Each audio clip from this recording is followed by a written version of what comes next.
මිනිමලිසම් වලදී අපි කතා කරනවා භෞතික අවශ්‍යතා, පුද්ගල සම්බන්ධතා වගේම අපේ සිතුවිලි ගැනත්. ඉතින් මේ කාරණාවේදී පුද්ගල සම්බන්ධතා කියන එක හරි සංකීර්ණ දෙයක්. ඉතින් අපි එකිනෙකා ආශ්‍රය කරනකොට අපිට වැඩි පිරිසක් ඉන්න එකත් අවම පිරිසක් කියන්නේ අවම පිරිසක් තෝරා බේරාගත් පිරිසක්ම කියන එකත් නෙමෙයි. අපි ඒ සම්බන්ධතා අතේ දුරින් එහෙම නැත්නම් සීමා සහිතව මේ විදිහට පවත්වා ගන්න කිනුත් මේ දෙකේ තියෙන වෙනස මොකද්ද? ඒ කියන්නේ අපි ගොඩාක් පිරිසක් ඇසුරු කරන එකත් එහෙම නැත්නම් සුළු පිරිසක් එහෙමත් නැත්නම් ඕනෑම කෙනෙක් එක්කලා හොඳින් ඉන්න එක. ඉතින් මේ දෙකෙන් අපේ ජීවිතේට මොනවද වෙන්න පුළුවන් බලපෑම? අපි අද කතා කරමු මේ ගැන. පුද්ගල සම්බන්ධතා කියන එක කියන්නේ සබදකම් කියන එක. සබදකම් කියන එක අඩු වෙන එක හොඳයිද?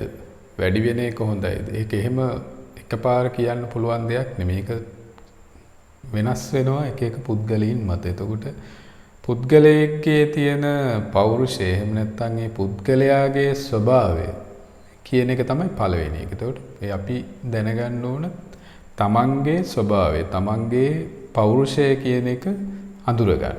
එතකොට මේ පෞරුෂය තියෙන ඒ ස්වභාවය අනුව මිනිස්සුන්ට සබදකම් කියන ඒවා ඕන වෙනවා, එපා වෙනවා, අඩුවෙන් තිබුණොත් ප්‍රශ්නයක්, වැඩියෙන් තිබුණොත් ප්‍රශ්නයක්, ඒ විදිහේ පෞරුෂයමය ලක්ෂණ තියෙනවා. ඊට පස්සේ පුද්ගල නැත්තම් සබදකම් කියන එකේ දෙවනි පාර්ශවය. ඒ කියන්නේ සබදකමට එකතු වෙන අනික් පුද්ගලයාගේ තියෙන පෞරුෂය සහ ඒ පුද්ගලයාගේ තියෙන චරිත ලක්ෂණ. එතකොට ඒක මත අපිට ඒ පුද්ගලයෝ එකතු වෙන එක හොඳද නරකද කියන එක තීරණය වෙනවා. ඊට අමතරව ඒ පුද්ගලයෝ ඉන්න තුන්වෙනි පාර්ශවය. ඒ කියන්නේ මමයි ඒ සබදකම් තියෙන පුද්ගලයාට අමතරව අපි වටේ ඉන්න අනිත් අය. තුන්වෙනි පාර්ශවයකට අපේ සබදකම කොහොමද බලපාන්නේ කියන එක තවත් සලකන්න ඕන කාරණයක්. එතකොට ඒ බලපෑම මතත් අපි තියාගන්න ඕනද මේ සබදකම නැද්ද කියන එක තීරණය වෙනවා. ඊට අමතරව ඒ සබදකම් වටේ තියෙන එන්වයරන්මන්ට් එක. අපි ඉන්නේ මොන වගේ එන්වයරන්මන්ට් එකකද කියන එක. එතකොට ඒ සබදකම ඒ එන්වයරන්මන්ට් එකට ඕනේද නැද්ද කියන එක සලකන්න වෙනවා. එතකොට පාසලක ළමයෙක්ගේ තියෙන සබදකම් බලන එකයි සාමාන්‍ය ගෙදර ඉන්න ළමයෙක්ගේ සබදකම් බලන එකයි රස්සාවක් කරන මිනිස්සෙක් රස්සාව ලොකු රස්සාවක් එහෙම නැත්නම් මැනේජර් වගේ රස්සාවක් කරන මිනිස්සෙක්ගේ තියෙන සබදකම් ඊට පස්සේ සාමාන්‍ය ඔෆිස් එක වැඩ කරන මිනිස්සෙක්ගේ තියෙන සබදකම් එහෙම නැත්නම් ගෙදර ඉන්න ස්වයං රැකියා කරන මිනිස්සෙක්ගේ සබදකම් ඒවා එතකොට ඒ පවතින එන්වයරන්මන්ට් එකේ තියෙන ඒවත් එක්ක වෙනස් වෙනවා. එතකොට සබදකම් වැඩිවීම හොඳයි කියලා කියන්න බෑ හැමෝටම. සමහරුන්ට හොඳයි. සමහරුන්ට හොඳ නැහැ.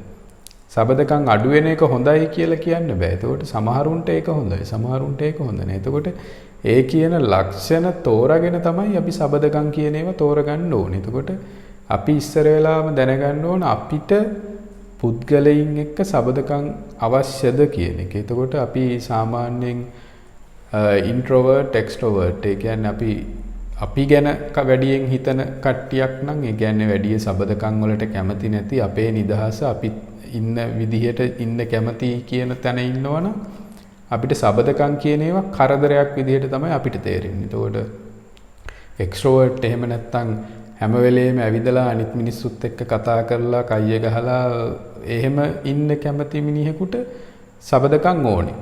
ඒ මනුස්සයාට සබදකම් නැති වුනහම ඒ මනුස්සයාට ඉන්න බෑ. එතකොට අර ඒ අපේ තියෙන පෞරුෂමය ලක්ෂණය අපි තේරුම් ගන්න ඕනේ. එතකොට මට පුද්ගලයන් ආශ්‍රය කිරීම කරදරයක් නම් එතකොට ලොකු සබදකම් ප්‍රමාණයක් තියාගන්න බෑ. එතකොට ඒ තියාගන්න සබදකම් නිසා මගේ හිතේ තියෙන කරදර ප්‍රශ්න වැඩි වෙනවා. ඒ වගේමයි අපි යන තැන යාළුවෝ 100ක් 200ක් හදාගන්න කැමති විදිහේ පුද්ගලයෙක් නම් අපිට ඒ සබදකම් ඕනේ. ඒ කියන්නේ ඒ සබදකම් ලොකු විශ්වාසදායී දේවල් නෙමෙයි. අර නිකන් හදාගන්න සබදකම්. එතකොට ඒ කියන පෞරුෂ ලක්ෂණත් එක්ක මේ මිනිස්යාගේ සබදකම් ප්‍රමාණය තීරණය කරගන්නේ මේ මිනිස්යා. එතකොට අපිට කෙනෙකුට කියන්න බෑ ඔයා අඩු සබදකමකින් ජීවත් වෙන්න එතකොට ඔයාට සතුටින් ඉන්න පුළුවන් කියලා.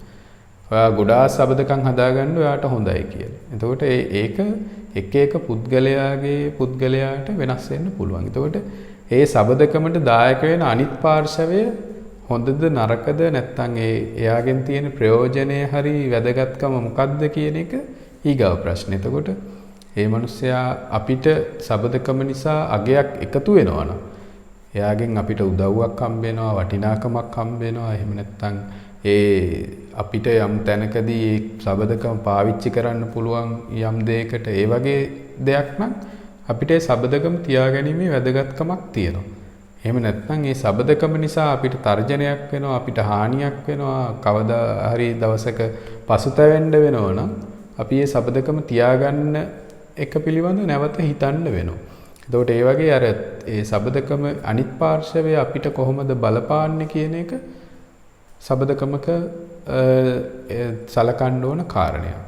එතකොට ඒ සබදකම නිසා අපේ ඉන්න තුන්වෙනි පාර්ශවයක් අපහසුතාවයකට පත් වෙනවා. ඒ කියන්නේ එන පුද්ගලයා නිසා මාත් එක්ක දැන් ඉන්න සබදකම් වෙනස් වෙන්න පුළුවන්. එතකොට යම් පුද්ගලයෙක් එක්ක සම්බන්ධ වුණාම සමහරක් වෙලාවට අපේ අම්මා තාත්තා වටේ පිටේ නෑදෑයෝ යාළුවෝ මොකක් හරි දැන් ඉන්න තත්ත්වයේ රැකියා ස්ථානේ මොකක් හරි ගැටලුවක් වෙන්න පුළුවන්.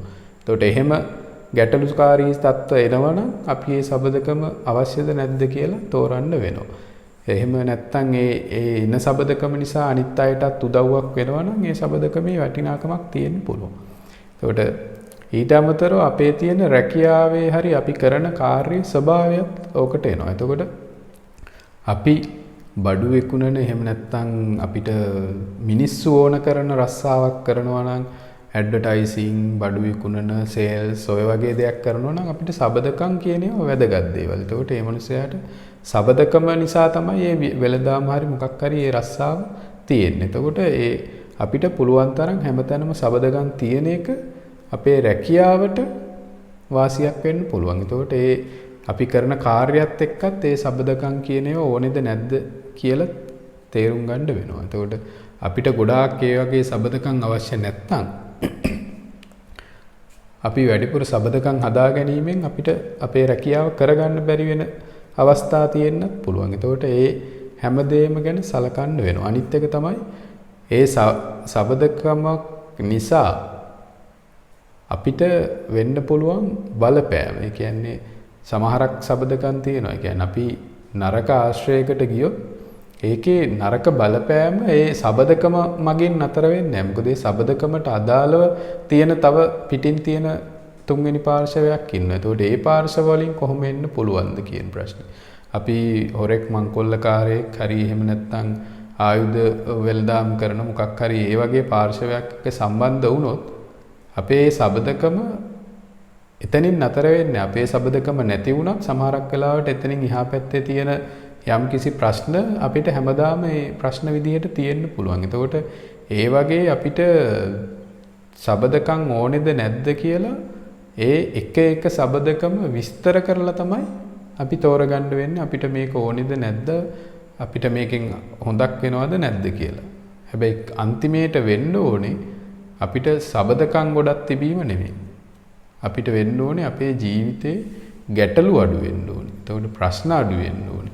මේ මොකක් හරි විදිහකින් පහසුවක් වෙන්න ඕනේ. ඉතින් එහෙම වෙන විදිහට තමයි අපේ තියෙන බාහිර සම්බන්ධතා අපි හදාගන්න ඕනේ. එතකොට අපිට ඕනෑම වෙලාවක අපේ හිතේ සතුට නැති වෙන, අපිට බලපෑම් වෙන, අපිට කරදර වෙන සම්බන්ධකම කොච්චර හොඳ වුණත් ඒක අතාරින එක සමහරක් වෙලාවට අපිට ඒකෙන් හම්බෙන හොඳට වැඩිය වාසියක් තියෙන්න පුළුවන්. එතකොට සබදකම කියන එක වෙනම ඔය කියන කරුණු ගැන හිතලා අපි තේරුම් අරගෙන ඒක පවත්වා ගන්න හෝ ඒක අතාරින්න හෝ ඒක අතේ දුරින් තියාගන්න හෝ ඒක ලං කරගන්න හෝ තීරණයක් අපි ගන්න ඕනේ. එතකොට සබදකම කියන එක හොඳද නරකද කියලා කියන්න බෑ. හැබැයි මේ සබදකම කියන එක හොඳ නරක දෙක එකතු කරලා බලලා ඒකේ අපිට අවශ්‍ය දේ අපි තෝරගන්න පුළුවන් වෙන්න ඕන. සාමාන්‍යයෙන් මගේ අත්දැකීම අනුව නම් වැඩි පිරිසක් එක්ක ඉන්නවට වඩා අඩු පිරිසක් එක්ක ඉන්නකොට ගොඩාක් ප්‍රශ්න අඩුයි. ඒකට හේතුව සමහර විට අපි වැඩි පිරිසක් ආශ්‍රය කරනකොට අපි නොදැනුවත්වම අපි කතා බහ කරන දේවල් සමහර විට විහිළුවක් බව දැනෙන්නේ නැතුව අනික් කෙනෙක්ට ඒකෙන් දුකක් හරි කේන්තියක් හරි ඇති වෙන්න පුළුවන්. ඉතින් මේ වගේ දේවල් එක්කලා ගොඩක් වෙලාවට ප්‍රශ්න ඇති වෙනවා.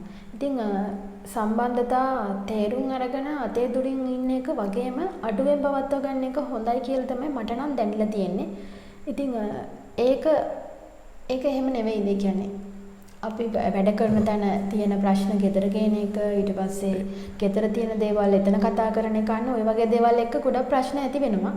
ඉතින් එහෙම බලනකොට සම්බන්ධතා හොඳට බලලා තීරණය කරලා අඩුවෙන් පවත්වා ගන්න එක මට නම් හිතෙන්නේ සාමාන්‍යයෙන් හොඳයි කියන එක. ඔව් ඒකත් එහෙමම කියන්න බෑ. එතකොට අපිට සබදකම් අඩු වෙන එක හොඳයි වෙන්න පුළුවන්. හැබැයි ඒකත් අර කියන ඒවත් එක්ක බලපෑමක් තියෙනවා. එතකොට ඔය සබදකම කියන එක අපිට කොච්චර සම්බන්ධයිද කියන ප්‍රශ්නෙත් එතන තියෙනවා. එතකොට අපි ගොඩාක් සබදකම් අපිට සම්බන්ධ කරගන්නේ. ඒ කියන්නේ අපි ඊටා ආසන්නේ සබදකම් කියන ඒවා ළඟින්ම ආශ්‍රය කරන කියන සබදකම් බොහොම පොඩ්ඩයි තියෙන්නේ. එතකොට අපි එහෙම සබදකමකට තෝරගන්නේ ඔය වගේ ගොඩාක් දේවල් හිතලා තමයි. එතකොට අපේ හැමදේම දන්න අපිත් එක්ක හැමදේම කතා බහ කරන අපේ ළඟින්ම ඉන්න කියන පිරිසක් ඉන්නවා. ඒ පිරිස පුළුවන් තරම් අඩු වෙන එක හොඳයි. මොකද ඒක වැඩි කරගත්තා කියලා අපිට ලොකු වාසියක් වෙන්නේ කවදාවත්. ඒක අපිට අවශ්‍ය දෙයක් නෙමෙයි. හැබැයි අපිට දුරින් අවශ්‍යතාවයට, රැකියා අවශ්‍යතාවයට, නැත්තම් පාරතොටේ සමාජ අවශ්‍යතාවයට, එහෙම නැත්තම් අපේ විනෝදාංශ රසවින්දනයේ අවශ්‍යතාව, ඒ වගේ වෙන වෙන අවශ්‍යතාවලට හැදෙන සබදකම් තියෙනවා. එතකොට ඒ සබදකම් ප්‍රමාණය අඩුවීම වැඩිවීම තීරණය වෙන්නේ අපිට ඒ තියෙන දෙයත් එක්ක තියෙන බැඳීම හා ඒකේ අපිට කරගන්න ඕන දේත් එක්ක. එතකොට අපිට වැඩි සබදකම් ප්‍රමාණයක් තබා ගැනීම හොඳ වෙන දේවල් තියෙන්න පුළුවන්. එතකොට සාමාන්‍යයෙන් නළුවෙක් නිලියෙක් හරි ගායකයෙක් හරි ඒ වගේ කෙනෙකුට සබදකම් වැඩි වෙන්න ඕනේ. හැබැයි මේ සබදකම් එකක්වත් සමීප සබදකම් නෙමෙයි. ඒ ඈතින් ඉන්න අපි දන්නවා අඳුරනවා කියන තැන විතරයි තියෙන්නේ. එතකොට පාරේ යනකොට හැම කෙනාම අඳුරනවා. දේශපාලකයෙක් හරි නළු නිලියෙක් ඔය වගේ සෙලිබ්‍රිටි කෙනෙක් වුණාම සබදකම් ගොඩයි. ඒවා එකක්වත් අපිට අදාළ නැහැ.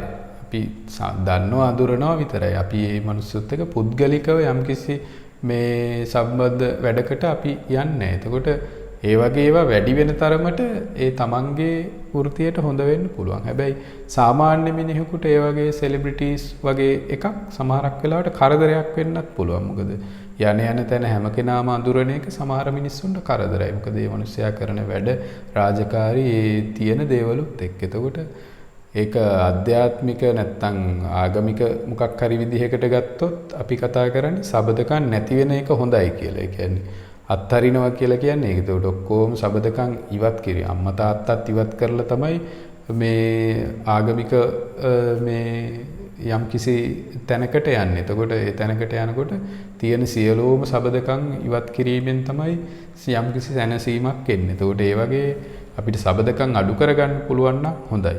හැබැයි අපේ තියෙන අනිත් කාරුණු කාරණා ඒව සමාජ ජීවිතයත් එක්ක අපිට සබදකම් සීමා කරගන්න වෙනවා. එතකොට ඒ සීමාව හැම වෙලෙම තියාගන්න ඕනේ. ඒ සබදකම අපි ළඟටම ගන්නවද ඈතටම ගන්නවද අතේ දුරින් තියාගන්නවද කියන එක වෙන වෙනම අඳුරගෙන එක එක සබදකම මේ විදිහට හදා ගන්න ඕනේ. එහෙම සදාගත්තොත් අපිට එන කරදර අඩු වෙනවා. එහෙම නැත්නම් අපිට අනවශ්‍ය සබදකම් අපි ඕනෝට වැඩි ලං කරගත්තොත් අපිට ගොඩාක් කරදර වලට මුහුණ පාන්න වෙනවා. හොඳයි. පුද්ගල සම්බන්ධතා කියන කාරණාව සම්බන්ධයෙන් පොඩි සාකච්ඡාවක් තමයි අපි අද මෙතන අරගෙන ආවේ. ඉතින් අපිත් එක්ක සම්බන්ධ වුණු හැමෝටම ස්තුතියි. ආයෙත් දවසක වීඩියෝ එකකින් හමු වෙමු. සුබ දවසක් හැමෝටම.